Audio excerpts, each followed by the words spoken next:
Hello Manchester United fans, it's Sam Hutchison here with the Manchester Evening News outside Old Trafford again.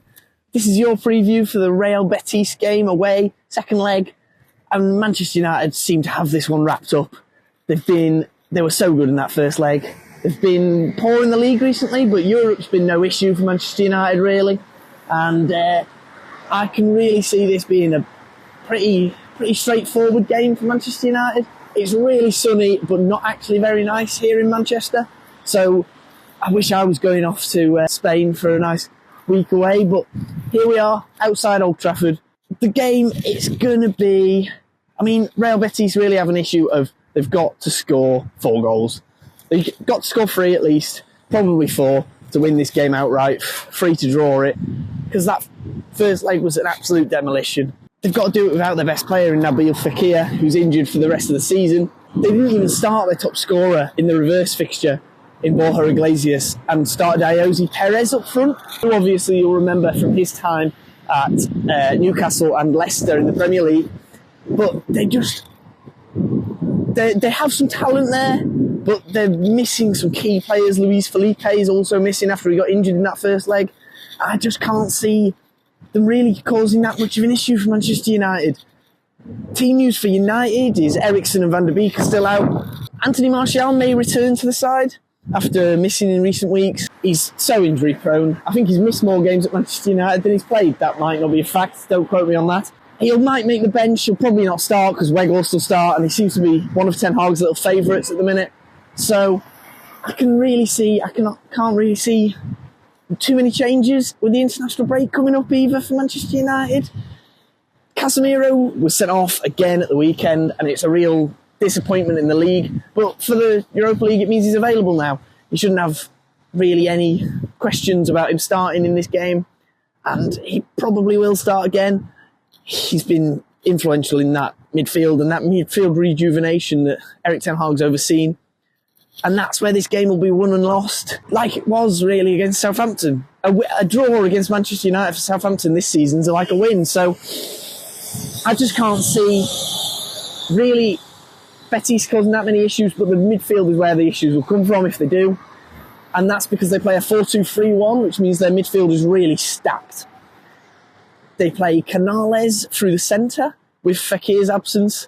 They play Joaquin, who's 41 years old, but they'll have one striker. They play a couple of fast wingers. It looks like Luis Enrique might start because he's suspended domestically, so he should probably start for Betis again. The key for Manchester United will be in defence. There's no point in really going all out attack. You've got 4 goals. Why would you go out and attack? So I can't really see Betis causing that massive an issue. But the defence will be where Manchester United should go really strong. Casemiro will start alongside, I hope it's another defensive-minded midfielder. The weekend experiment with Fernandes didn't quite work, so I hope it's another defensive-minded midfielder in Scott McTominay or Fred. Alongside that, Betis will have to come out and attack Manchester United. The real issue is Betis don't really have that much in attack. Ayoze Perez might start on the right again, but I doubt it. Luis Enrique's been one of Betis' best players this season. And Ayoze Perez, that was his first goal against Manchester United in the Betis shirt. And he's really not that great. We've seen him in the Premier League. We know he's not that great. That's why he's on loan at Betis from Leicester. So I just can't see him causing that many issues. But defence will be where it's won. As for a score prediction, I think it'll be... I could see a 2-0 comfortable win for Manchester United. Not really any issues caused there. I can see starting 11 prediction. I can see De Gea starting in net. Aaron Wan-Bissaka at right back to really shore up the defence, and he's been so much better than Dalot since the World Cup. At centre half, I think it'll be Varane and Martinez, but I could see Harry Maguire maybe coming in for one of them. I doubt it, but he might do. At left back, I think it'll be Tyrone Malacia. I'd give Shaw a rest, and Tyrone Malacia's sort of attacking on that left-hand side might be something that Erik Ten Hag really fancies in this game. I'd go Casemiro next to Fred in midfield, although McTominay could start, but I'm not sure. I think he'll start next to Fred. Then I'd go Jadon Sancho ahead of them in the number 10, because Jadon Sancho could be this sort of... He tried it at the weekend with Fernandes playing that more defensive dropping in role, but Jadon Sancho could be this new number 10 that Erik Ten Hag's sort of trialling, and I can't really see Fernandes start every game this season. He's started so many games for Manchester United. I can see Sancho starting in that number 10 role again.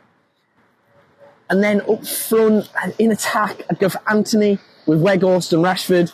I think with the international break coming up, there's no point in going really rotated. Garnacho came off with that injury, so I'd give him a week to just see what happens, really. For Weghorst, I think he'll start again. He seems to be one of Erik ten Hag's little favourites at Manchester United, and I just can't really see him changing that. Anthony, he's so much better in the Europa League. He's just is. So maybe this is a chance for him to really get forward and not have to do too much defensive work. And with Wan-Bissaka behind him, he really should be able to push on, not really do much tackling, not really do much pressing, and just sort of enjoy himself out on that right wing. So, Manchester United fans, what do you think might happen? Make sure to let us know in the comments. Check out our short on the games that Casemiro will miss on our channel now.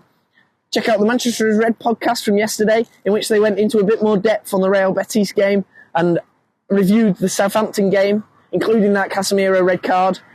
Make sure to check out the Manchester Evening News, and see you next time.